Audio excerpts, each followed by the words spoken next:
Hello everyone, and welcome to the Underground. Today we have a special event for you, and I'm excited to present all the different amazing speakers we brought for you today. But let's start the event. My name is Amit Chilo, and I'm managing our wonderful community alongside our amazing team of volunteers and supporters. I am honored to welcome you all today. Before we will dive in with today's guests, I would like to briefly introduce you to our community, mostly for the people who are first timers. We are the Web3 Devs Underground.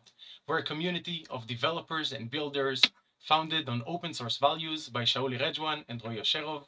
Since our inception about 4 years ago, we have consistently hosted in person and online events, bringing together some of the brightest technical minds in the space. We're committed to delivering top tier technical content to the global Web3 community, and we're thrilled to have you all with us today.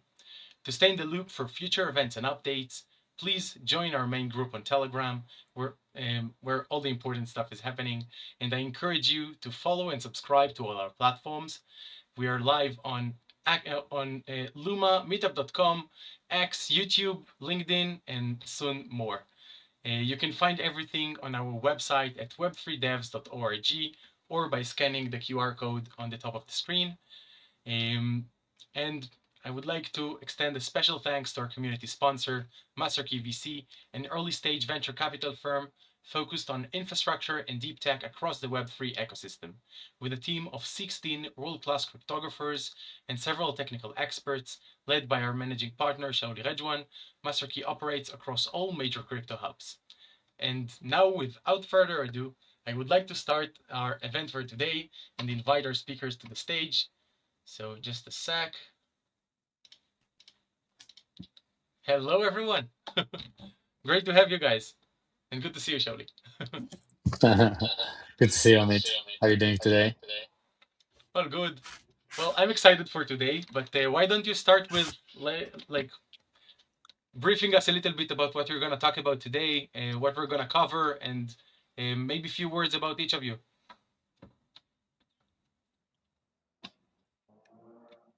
So, Shaoli, you want to start? Or maybe Yeah, you can sure. be last. No, sorry, I had like another place that it's like it jumped and I heard like from Yeah, no multiple worries. different windows. It was like, yeah, I'm here. So what's up, guys? Hey, boss. Hey, Avishai. Thank you for Hey, joining. Hey, Shaoli. Amit. Sure. Awesome to see you. Thank you all I for just organizing it. sorry for interrupting. I Um, still I still hear it like with a huge echo.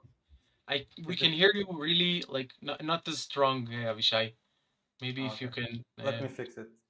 Okay. Yeah, awesome. I Thank you. also hear the echo. Yeah, I can hear you well, Shaoli. But by Yeah. the way, guys, we Uh, can receive all your comments from home. So feel free if you want to comment on YouTube or X, we're gonna see it here, and we can ask questions on the screen. So please join us, and we'll take a minute or two to check that everything is working well. Awesome. But In you the hear me meantime, well? Shaoli, I can hear you well. Uh, Can you hear me, I, guys? yeah, I would say there's like a minor echo coming from somewhere. Let me check if I can fix that. Just a sec. I feel like maybe Amit, you have like another window that is open. Yeah. Now there is no echo. Great, we solved it. Yeah. Okay, but we lost Amit, so that's it. Guys, issues. The world been shaking the last few days. We found the world found someone brute forced or like the world found a vulnerability in something that used to be the safe haven, ColdCard. Boaz, what's your take? Give us a line on it. Yeah, I think what's so surprising for a lot of people is the fact that this is a CoinKite product, right? And I think CoinKite is, we all know them from back in the day. I think we all consider them as like an OG company, very outspoken and have been around for a long time and very knowledgeable. Um, and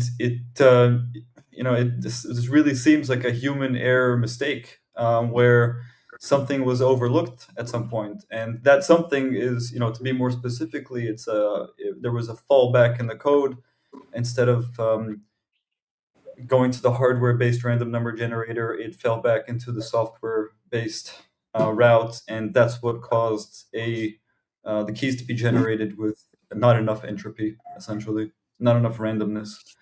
And so, users of this product that generated the key with not insufficient entropy essentially were vulnerable to other people, attackers basically generating a seed and being able to sweep their funds. So it's not really a wallet hack. A wallet didn't get hacked, but the seed in which the wallet lives was weak. Okay. Yeah, that's my take on it, I guess, for now. Awesome. No, so like before I want to structure the conversation of today. It's a very broad thing, and I want to kind of like to put a structure to where we're going to take it. And I also want to say to the people who are like listening, first of all, if you still have some assets on ColdCard, there are some things you can do. And let's talk about these steps. Avishai, do you want to walk us through, like, in case someone still have ColdCard, have some assets on it, what you can do and what they should do as soon as possible? Yeah, so a general thing to do is to transition to a multisig, no matter if you have a ColdCard or other hardware wallet. So this is a general best practice to do. It simply diverse the threat of the attack and the attack surface. So let's say you're using 2 out of 3 multisig, then you can use 3 different hardware wallets, and then there will need to be 2 different attacks on 2 different hardware wallets in order to steal your money. So one option is, in case I have few ColdCards, to do a multisig between them. So if you have multiple ColdCards, this is different. So multisig, it's best to do with different vendors, different stacks of wallets. This is the true diversification of the protection, right? If you have 2 ColdCards and the 2 of them are already vulnerable, then you're not safe. I can steal both keys, right? So true diversification is to use different vendors, different stacks, different open sources, source codes. But the first thing to do now is to move to a safe haven. Boz, can you walk us through what to do in that case? Yeah, I would say it's very like case dependent, right? I can imagine that some users that have been part of the self-custody movement are going to leave as a result of this. Like the trust has been broken for some people, and I think some people are going to look for a safe haven back in the ETFs or other mechanisms. But for those of us staying with self-custody, I would back what Avishai is saying. I think, and we're seeing a lot of people talk about this recently, the last couple of days, in X and other places, about going multi-vendor, multi-sig, right? It's not an easy thing to set up for the average person, right? And so I think it depends on your risk profile and everything, but I think a lot has been said about mobile wallets generating safe keys, because at the end of the day, the modern mobile devices come with a secure element and an ability to generate randomness. And so I think for the most part, a lot of people are going to be safe with mobile-based keys that are generated offline in an offline mobile device. But of course, looking for, I don't think, that we should abandon hardware wallets completely. We shouldn't think of them as a mechanism for storage, but rather for secure signing. They're more of a signing device than a storage device, really. So I think people will continue looking for safe avenues in mobile wallets and hardware wallets alike. but I have to, like, we'll take the opportunity that we have Avishai here that has expertise in MPC, and maybe like we can maybe ask Avishai, do you think MPC plays a certain strength here in securing wallets going forward, and do you think maybe there's an opportunity with the fact that MPC is distributed, that each node can generate entropy independently or using a different entropy source? What are your thoughts on Yeah, entropy at MPC?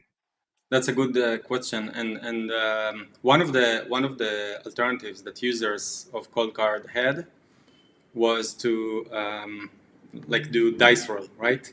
Like to roll a dice like 100 times, and then every time you take the number on the dice and input it into the hardware, right? Now there is a distributed way to replace this physical process. So let's say you don't want to trust the entropy or the randomness source from one device, right? Let's say it malformed. Then what does it mean? Every device has some source of true randomness, right? Because our computers sometimes need true randomness, especially for cryptography. When the source of randomness breaks, let's say it always returns zeros, right? Because it's just broken. Then the source of randomness becomes broken, and every time you use cryptography based on the source of randomness, your keys, your cryptographic material becomes very, very weak. Like if it's all zero, then of course it's like no cryptography. Like, so why MPC actually comes to help here? It actually mitigates that problem. What it says is that, okay, now I don't trust my own source of randomness in my computer or my phone or my hardware wallet. I will take randomness from multiple devices and combine them together. This combination usually is just a simple XOR operation, but it doesn't really matter. I will combine different source of randomness at the same to be the source of randomness to my cryptographic work. And now, in order for this process to break, you need all the sources of randomness to be broken. So this is exactly like, I guess the audience already is familiar with MPC wallets, right? So inside MPC wallets, there is a process called DKG, distributed key generation, right? So distributed key generation, this is exactly what it does. It creates a cryptographic key, the signing key in our case, without like by combining a source of randomness from the different parties. But also it gives us some guarantee that none of the parties knows exactly what is this source of randomness. So it gives us both the resilience and like compromise protection. So yeah, so to your answer, yes, MPC has a lot to do here. I didn't mention it before because I think for the general, individual users, MPC solutions are not super accessible as they are for institutions.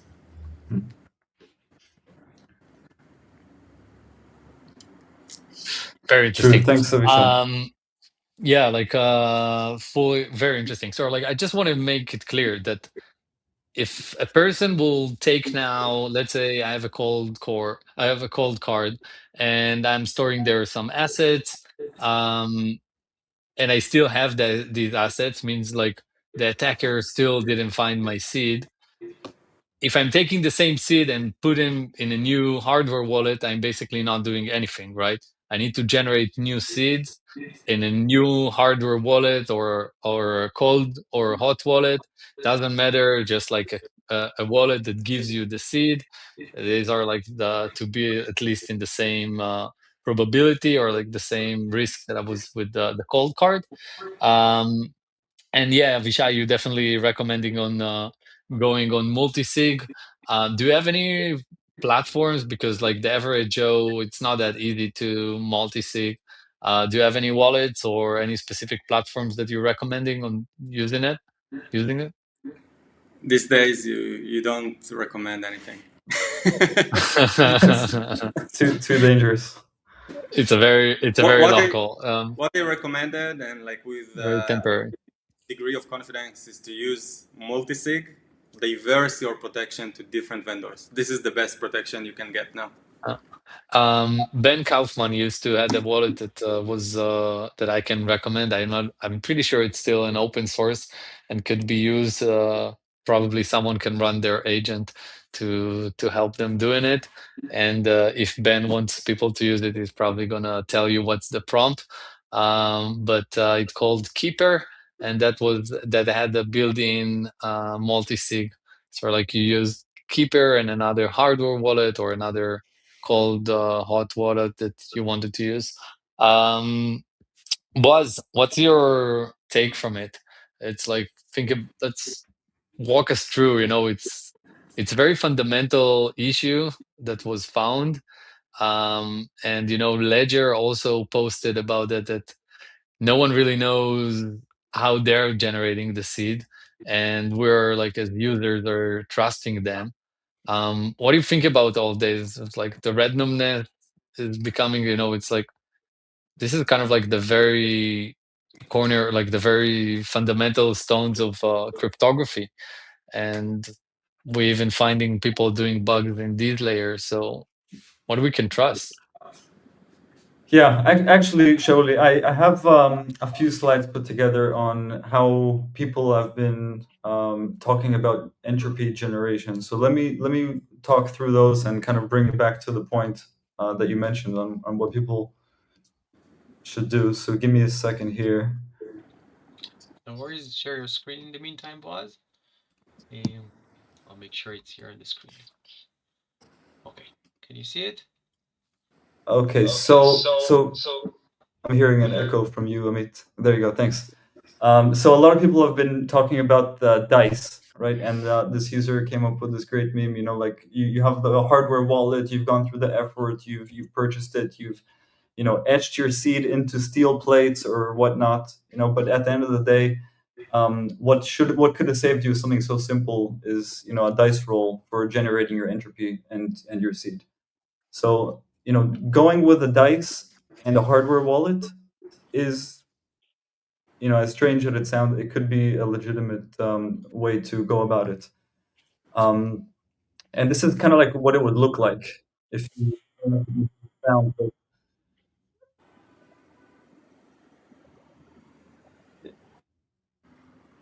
You've got the many dice, and they form combinations, and then you create a seed out of those combinations. And then the more sophisticated folks have gone ahead and created a quantum random number generator using radioactive decay. So this is a bit on the independent hacker side. Don't expect anyone to do this at home, but there's many ways of going about creating entropy.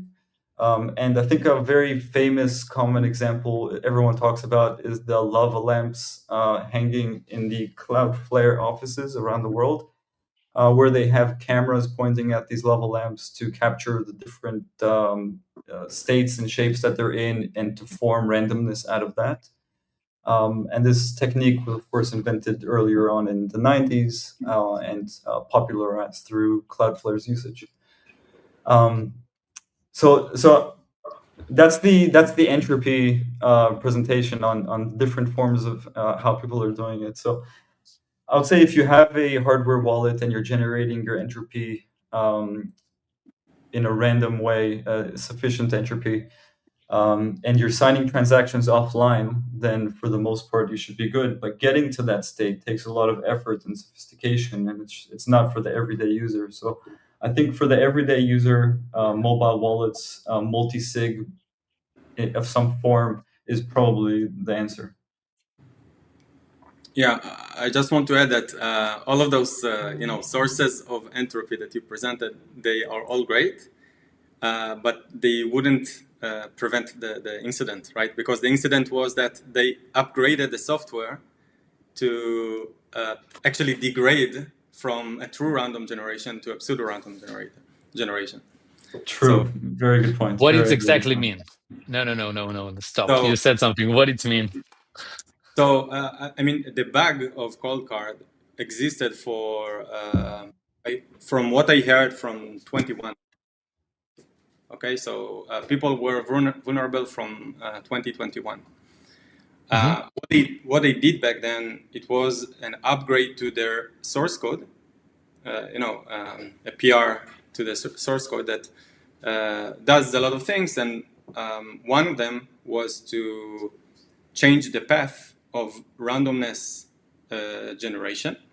And the earlier version was that it used that true random generator that actually takes 256 bits of true random values, true random bits, and they changed it to use a pseudo-random generator instead. And this Which is the yeah. What is a pseudo-random? Pseudo-random generator means that you don't. Okay, so before what's pseudo-random generator? Let's start with what is true random generator. True random generator, its acronym is TRNG. It means that you have some source of randomness. Like I see your space background. So let's say you're monitoring something in space, and from this space sensors you derive some bits that are that look random for all statistical tests. Okay. Mm-hmm. No one will be able to predict the next bit of the sensor. This is what true random generator means, that no one will be able to predict the next bit that the sensor produces with more than with like better guessing with 50-50%, right? So 50% it will be 0, 50% it will be 1. This is what a true random generator does. Pseudo-random generator, what it does, it takes some value that some small value that may be random and maybe not random. Let's say your name. It takes your name, and then it runs some function on it that the result of the function should look random, should look as random as the result of the true random generator. Okay, so as a human, if you look at those two results from the space sensor and from the pseudo-random generator that simply runs a function on your name, then human will not be able to distinguish. But if you know that the pseudo-random generator runs that function on your name, and then you can actually tell if the result is pseudo-random generator result or true random generator result, because you can enumerate all the names in the world. There are not too many names in the world, right? Like let's say there are trillion names in the world or more than that, but not much more. You can go through all of them one by one and compute the function on each name and see if the result that you got from the pseudo-random generator matches the result that you got from running the function on each name. Good? Okay, I'm good. I'm good. I'm Like following. is that a rainbow attack, Avisha? It's very similar to a rainbow attack. Yeah. So in our case, what happened is that the original source code used a true random generator, which takes 256 random bits. Like all the bits are supposed to be random. Okay, and then it's really difficult to guess what is that randomness. And after they did the upgrade to the source code, they changed it to use a pseudo-random generator And that pseudo-random generator is a function that runs on some specific inputs depending on the device ID and some other parameters. I have some like flow that explains this quite. Just before that, I have another question that I also see that John is asking. So why they've changed the true random generation to pseudo-random generation? Why we would do that? So from whatever I read online, it seemed like an accident. It was not like intentional. It was not something planned. Human And do you error. see like any engineering decision to put it? Like as an engineer, there are use cases that supporting pseudo-random? No. This is a bug. Yeah. Yeah. Is it a bug This is or not a bug. like It's malicious? I don't know. There are some benefits of using pseudo-randomness if you are in a testing phase. Maybe you want to reproduce the same key every time, so you'll be able to test things. But in production, there is no reason to use a pseudo-random generator. interesting. Okay, understanding that. Let's go to your slide, and Amit, please, you got an echo.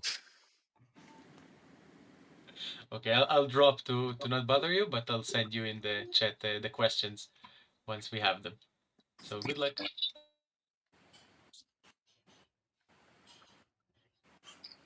I don't know.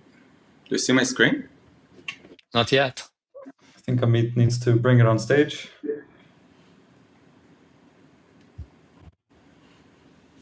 Okay.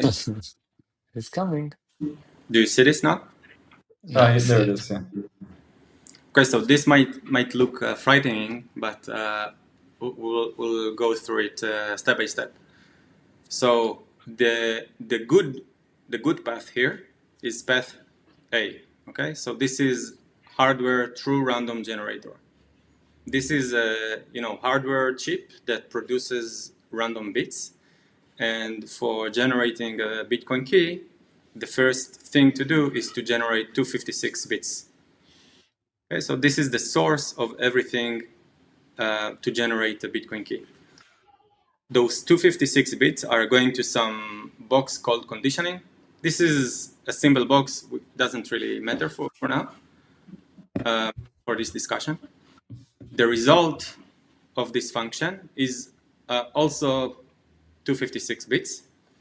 Those bits are going to the word encoding box. Word encoding is simply looking at these bits as the words in the list. In the seed phrase, right? So people are using 12 words or 24 words. So this box takes the bits that are the output of this box, and just looking at them instead of bits, they are looking at them as the words that we all know. So you're taking the same key, by the way, the same bits, and you can split them to 24 words or 12, but it's exactly the same bits. Yeah, exactly the same bit. If you look at the bitwise level, but there is a standard that gave each 11 bits a name, and this name is the word. Okay. Then those words, they are the input of something called key stretching that takes the bits that were generated here, generated here, yeah, and they stretch it by actually it computes some function on them. It computes some hash function 2048 times on this to generate the master key. Okay. Now this step is important because in this step there is. Okay, so before I go to the upper box, this is very simple. We have 256 bits of randomness from the hardware source.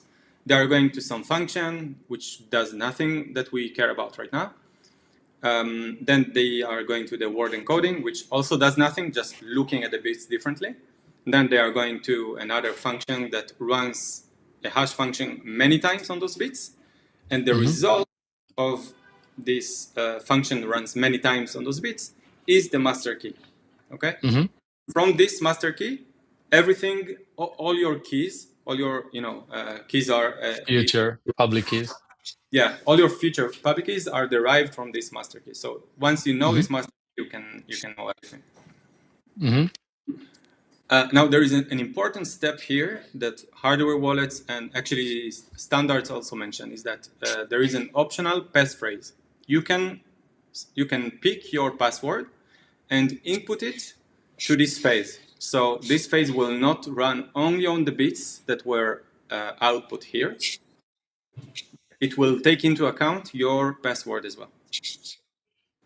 Okay? So even if all your bits here are known to the attacker, if you use the strong enough password that has 128 bits of randomness, then you are still good, actually. You will not be attacked. Okay? So this is an important step. It should be mentioned, Visha, if I could just add, it should be mentioned, I think, on the passphrase bit that if you are using a passphrase, then you need to care to store it at the same level as storing your seeds. So if you lose your passphrase, you obviously can't access your funds. So it's very important to back that up as well. Right, that's a good point. So the incident of the ColdCard is actually one of the reasons that they added this passphrase. So to mitigate the case where the attacker knows the entire random bits that you generated before. So it gives you another layer of protection.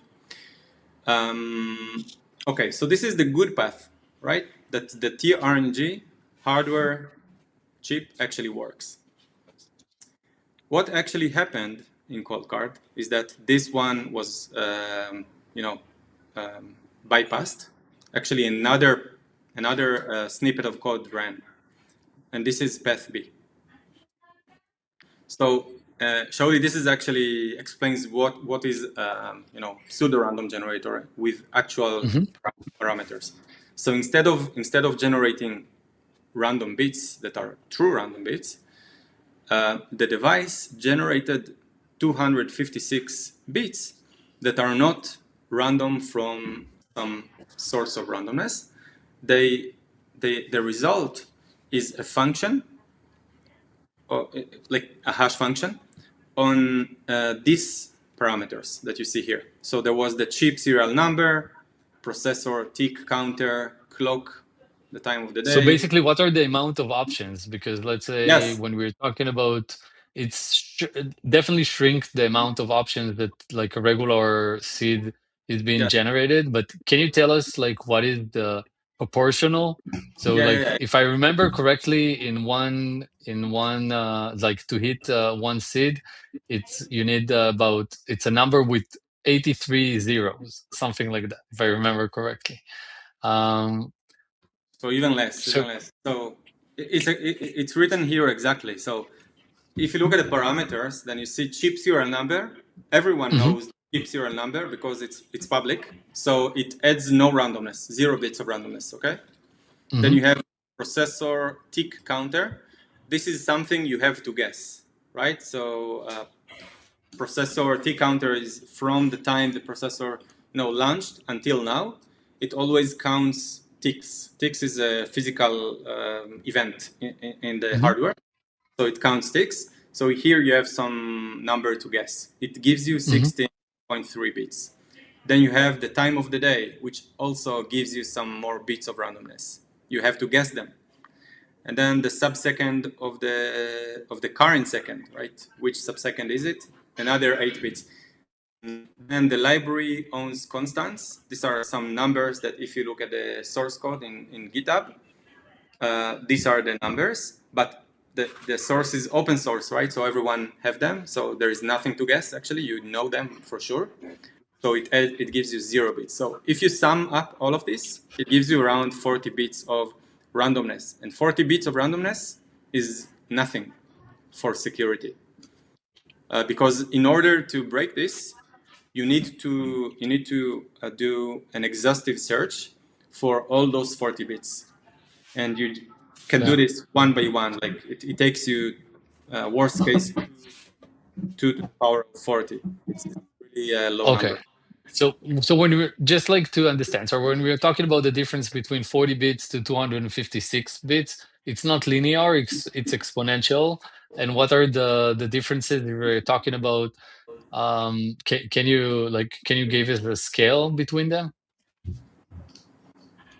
Yeah, the scale is crazy. Like this one gives us 2 to the power of 256 bits. 2 to the power of 256 number of possibilities for this bit, which is if you had to guess them, like it's something that you will never succeed. Like if you That had will take like billions of years, taking in consideration all the amount of computation in the world, right?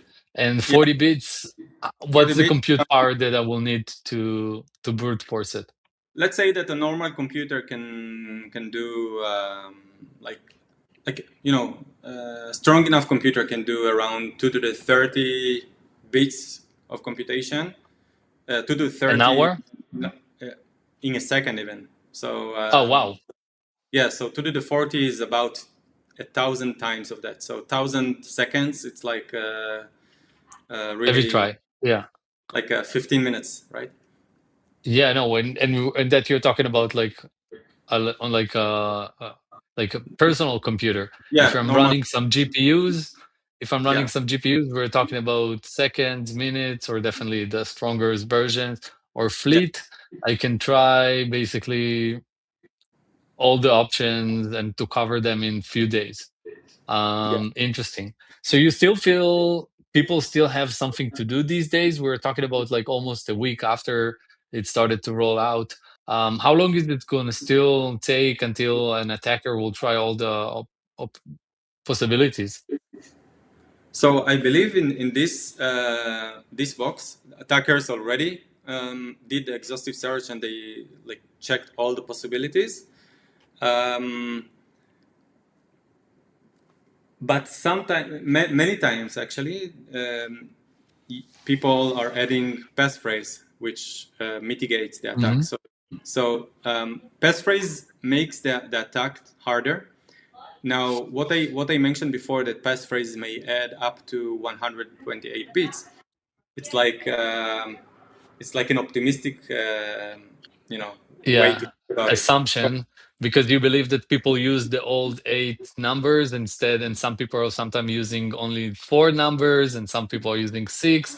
And if you're Yes. talking 128, you're assuming that a person used all the 8, and they also kind of like maybe even combined it with letters, and yeah, you're kind of like taking the broader optimistic option there. It is pretty hard. It's very interesting to know that that the fact that people do put these phrases, it does add a real layer of security.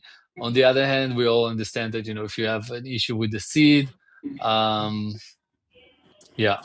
Boaz, what's your take on it?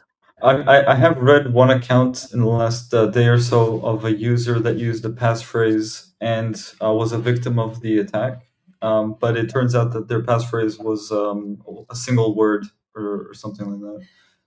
So it's, I think, a good lesson in there that you need your passphrase to be sufficient as well. I don't know if that account is true, but it's what I've been reading. And just like another account I've been reading is on top of like the stats that Avishai provided here, someone was able to create a duplicate wallet in 4.7 seconds to find the collision on the M1 Max. So Wow. pretty quick. Wow. Duplicate wallet on every 1.3 million generations. Yeah, the That's thing painful. is that when you run this exhaustive search on all possibilities, you have the blockchain to verify if you found a match, right? You check a possible stream of 40 bits, it gives you, like, you run all this process of functions that I showed. It gives you a key, a master key, like private and public. And now you can check the public key against the Bitcoin blockchain, if it exists there or not. So it gives you an immediate answer if you have someone to attack on Bitcoin. Interesting. I need to ask you, gents. That's like it's a painful moment. When something like that happened, what people can do these days? Like, how can we utilize? We're talking about AI, everything, and we still see that we believe that people are looking, thousands of eyes are looking on open source. Give us some instructions, what we can do today, how we can utilize AI to help us, for dummies like me that don't know code and don't understand what are the differences. What should I tell Claude to do to build more trust in the open source? Look, I think it's I think we're in a special moment in history when the AI has an advantage in a certain sense because we haven't fully used it for defenses. As you can see, if products like CoinKite's ColdCard can get hacked with AI, and it hasn't even been scanned with AI properly, it seems, then it's like a special moment in history when, for the first time, we're kind of, I think, behind in terms of getting our defenses up there and having everything in line with how quickly things are moving on the attacker side. But what can we practically do instead of just hanging around and waiting a few years until defenses catch up? I think the practical moves are for people in self-custody to continue to diversify into different wallets and having like this multi-signature and multi-vendor strategy.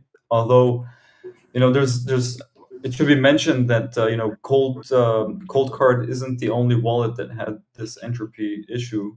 Trust Wallet, CZ was talking about this just yesterday, the other day. Trust Wallet also had this entropy issue.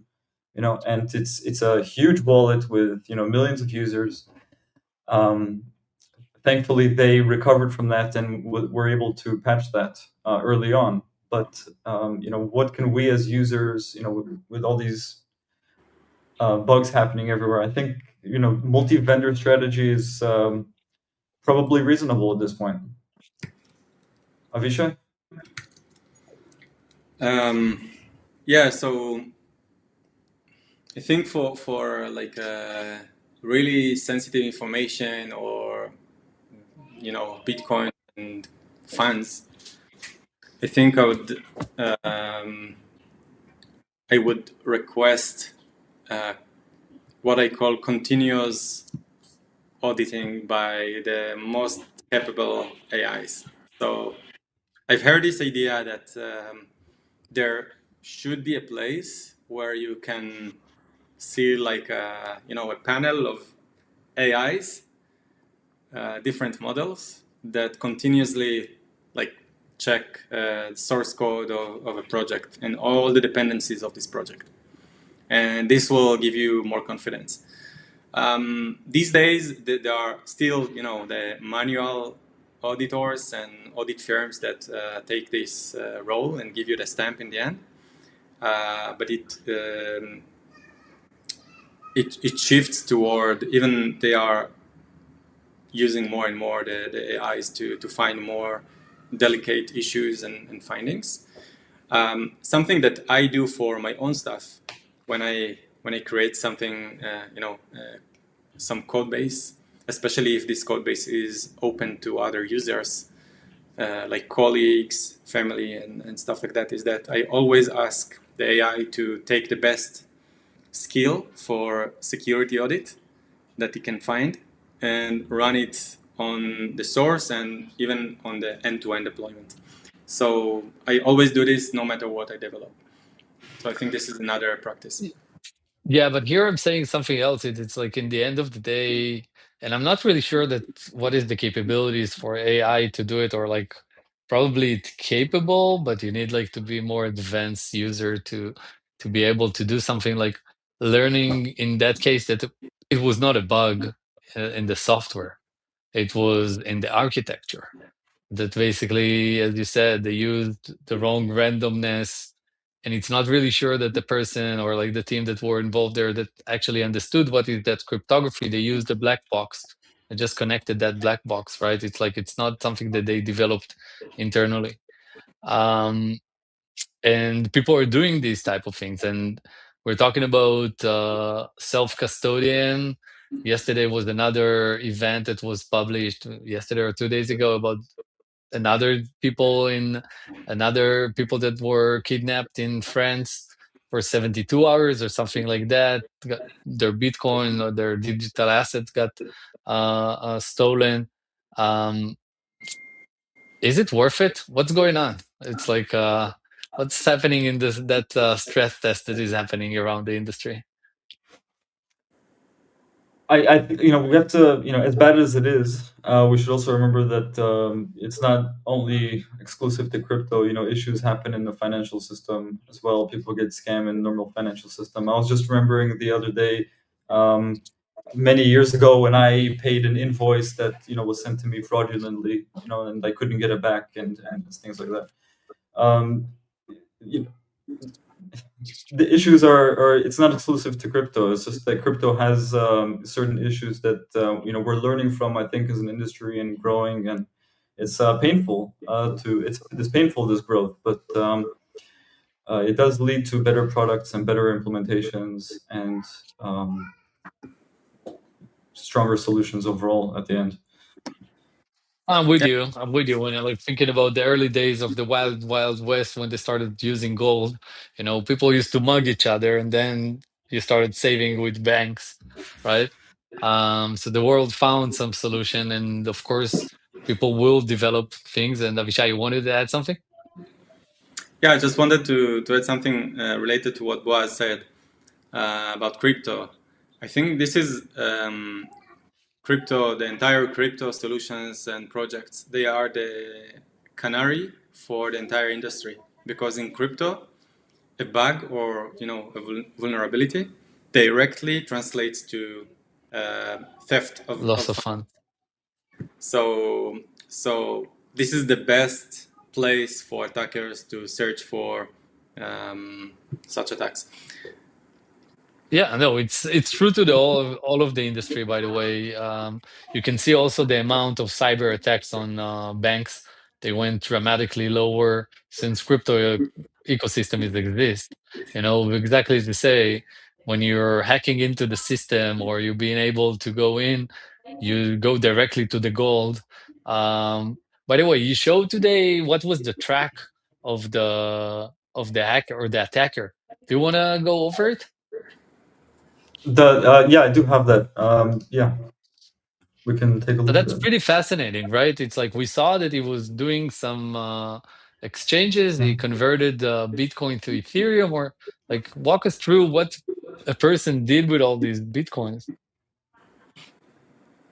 Amit, if you can bring our slide to the stage, that'd be okay. Thank you. Okay, so let's start with what happened in the timeline of the attack. So as Avishai mentioned earlier, it actually started in 2021 when the bug was born into the code base.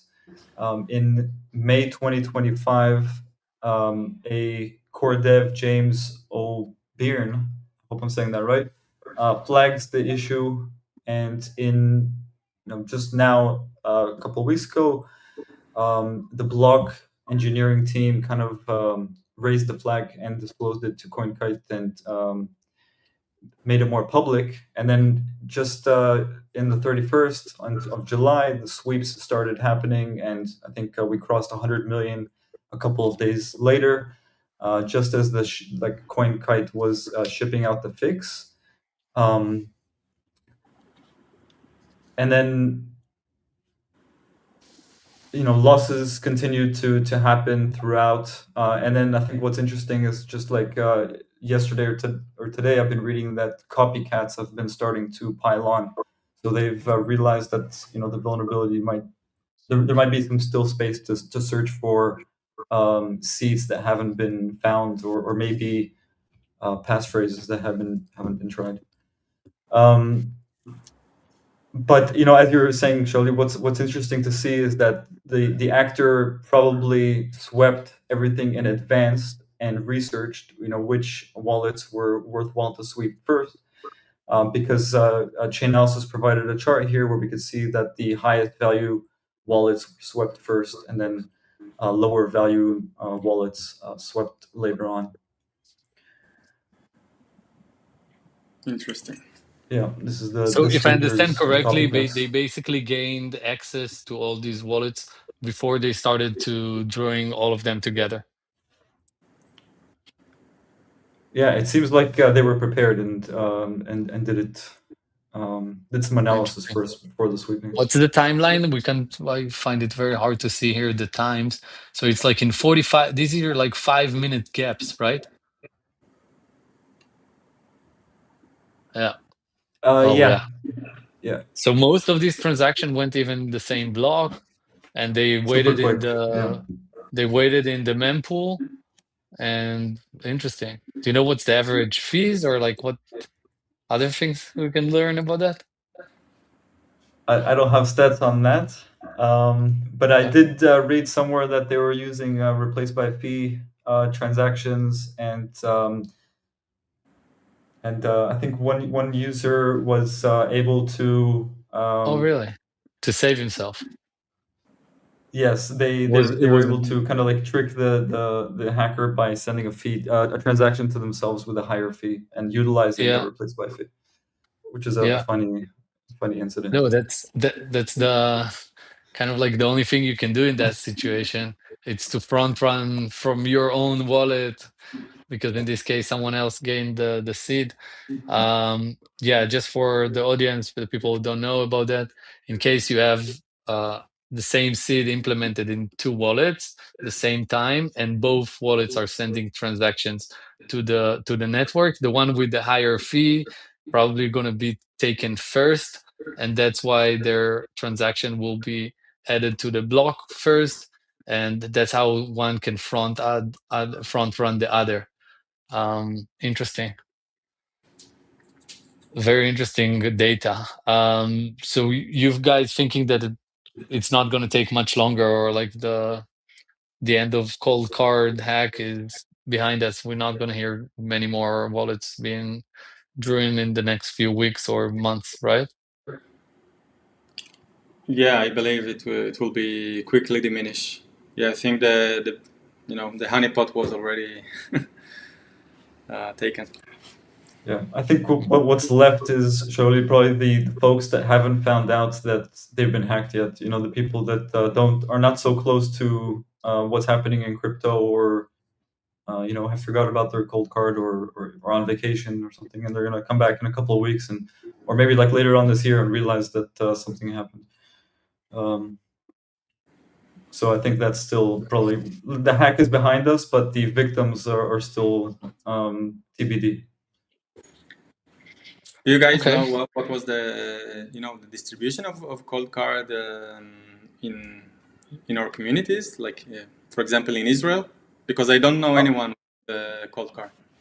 Yeah, I did see a channel. So in the Chainalysis thread, they have some more charts and graphs which are really interesting. I should have included them, but I did see a kind of a global map distribution, and it was concentrated in Canada, US, and I think it was Australia that stood out. I didn't see any dots on Israel. I'm personally quite familiar with few, and it's pretty interesting to know how they are doing it, if it's based on like where they send it, or where they see the transaction coming from, like the closest node. Because people are like, usually when people are using cold storage or something so advanced as a cold card, they usually buy it in cash, or they buy it in Bitcoin and in one of the events, and they don't really expose all of their details, and some of them are even running their own node that is under Tor, so you can't really find their real location. I would say that from what I know in the Bitcoin community, people liked it. People really like the concept. They had two devices. It looks like kind of like an old calculator or something that people don't really use. So like the device, people like it. To tell you how popular was, I think I saw the same map. There were about 5,000 something people in Canada that got that affected. Um, it's very interesting to know. The company is existing for 3 years. They are pretty embedded in the community. Um, but again, it's kind of like an edge project, right? It's like they don't support other currencies. So like people are into crypto and not only Bitcoin. Usually will choose Ledger or other wallets. Um, Yeah. Sorry, my cat is going crazy here. Um, yeah, so that's all the things that I had. Do you guys have anything else you want to add, or I'm looking for if there are questions in any one of our live streams? I see there is one question. Pull it. Yeah, so someone asks, is there a reason to worry if you're using Ledger or another cold wallet, or how can I know if I'm protected? You want to take it? Yeah, so I think we answered it in the beginning of this call. So I think, as I mentioned before, you don't know for sure. Security is always a claim. Vulnerability is a proof, right? So people will claim they are secure, and you can run as many AIs as you want to audit your code, and it might not find anything on your code, but it doesn't mean that you are 100% secure. It means that anything wasn't found yet. So for the question, am I protected? No one can answer yes. What you can do if you're using any hardware wallet is just to, as I said before, to diversify, use multiple different types of hardware wallets or different types of wallets and stacks and vendors, and use multisig. I think this is the best protection you can get now.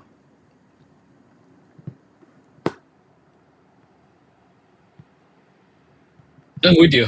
I will say that I really believe that multi-vendor is the solution.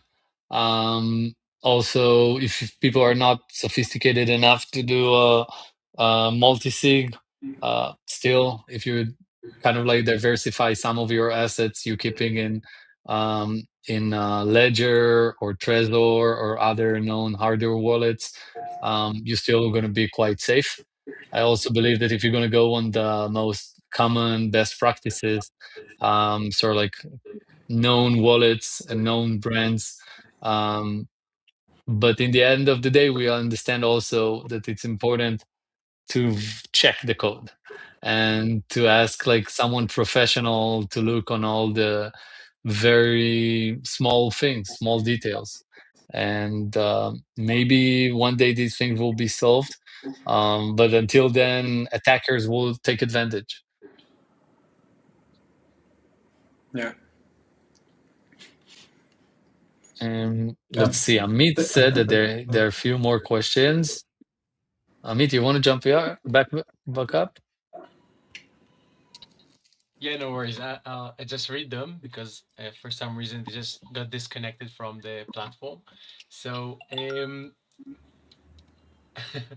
I'll start with Avishai. If you can put a number on it, if they hand you an MK3 seed and the normal cloud budget, how long until you have the key?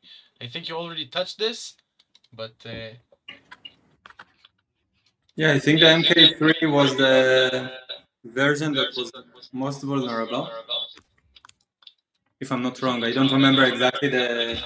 Amit, just please mute yourself. yeah, no worries. I don't remember the exact version, but I think the MK3 was one of the easiest to compromise.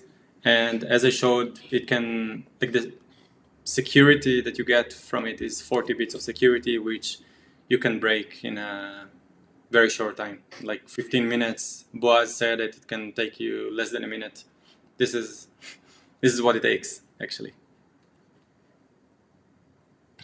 Okay, and Boaz, like as a self-custody guy, I would say, what would you recommend, at least the people who still believe in self-custody today, like how to do it correctly? Let's say multisig is the obvious solution, but are there any other solutions that you would recommend?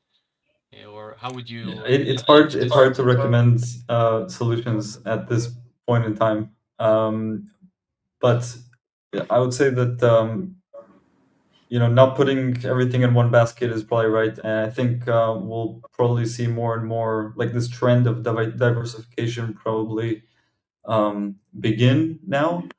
Uh,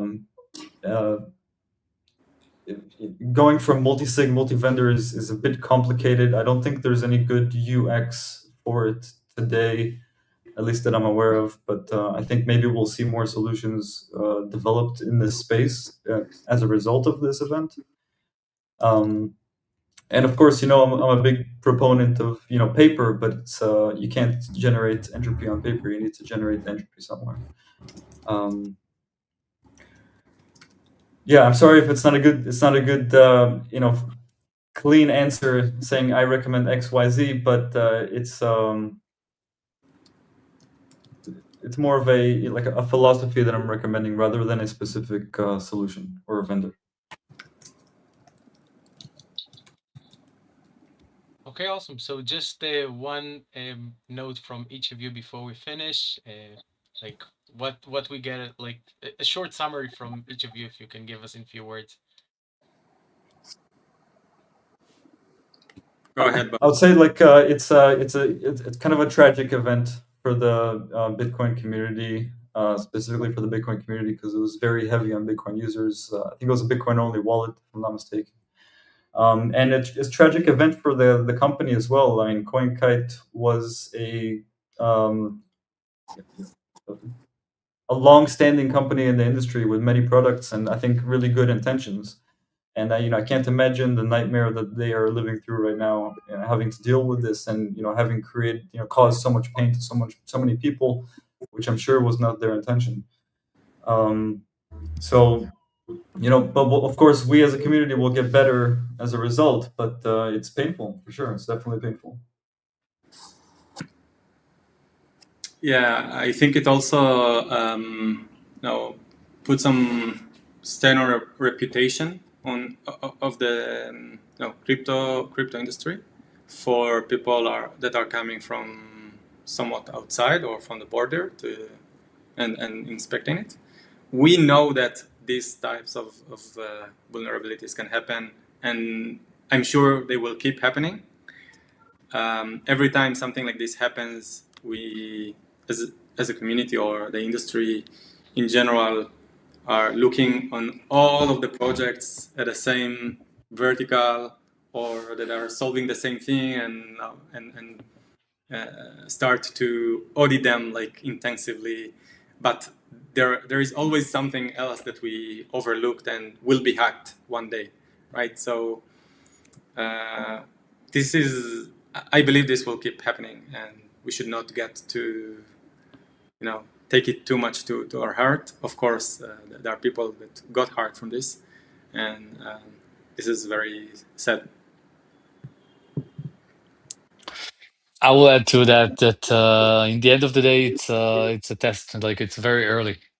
Like most of people are in the industry these days, they're still early.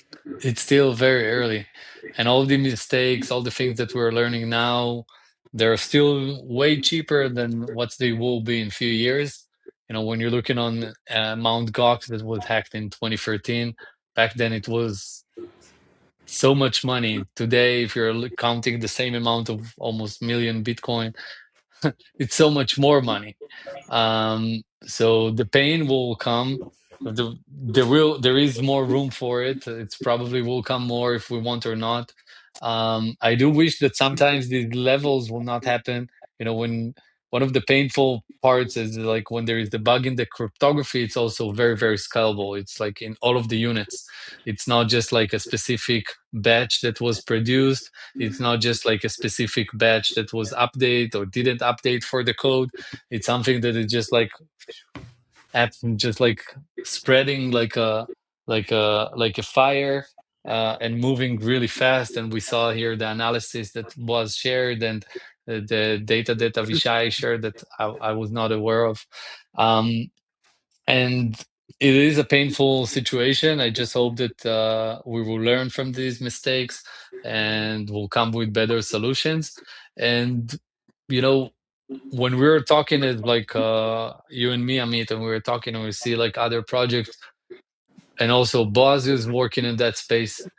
There is a massive room to fix the UX, UI, call it, the way that humans are interacting with wallets and with the blockchain. And it's just another thing that proves that this whole concept of what we're doing now have so much room for opportunities, for innovation, for different use cases, to think outside the box, to try to look on all these uh, uh, um, funnel of changes, or funnel of generation of the keys, and try to innovate there. I really liked your explanation of Ishai. I feel like it was very useful, and people that looked at it probably will gained a lot of knowledge. Thank you, Avishai. Thank you, Boaz. Thank you, Amit, guys. you're the best. Thank you very much for hosting us. We'll leave you to Locke. Thank you, everyone. Thank you, guys. Thank you so much, everyone, and sorry for the echo. I'll fix it for next time.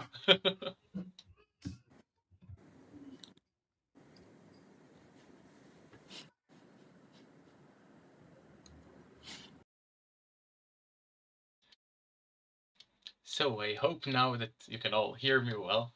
Thank you for everyone who joined us today. I would like to thank you for joining to the underground, and encourage you to join us on Telegram, on our group. There you can ask us questions, engage with the community, and take a part. We are the Web3 Devs Underground, and everything we do is always open source, free, and for the community. I was Amit, and thank you again for joining. See you next time.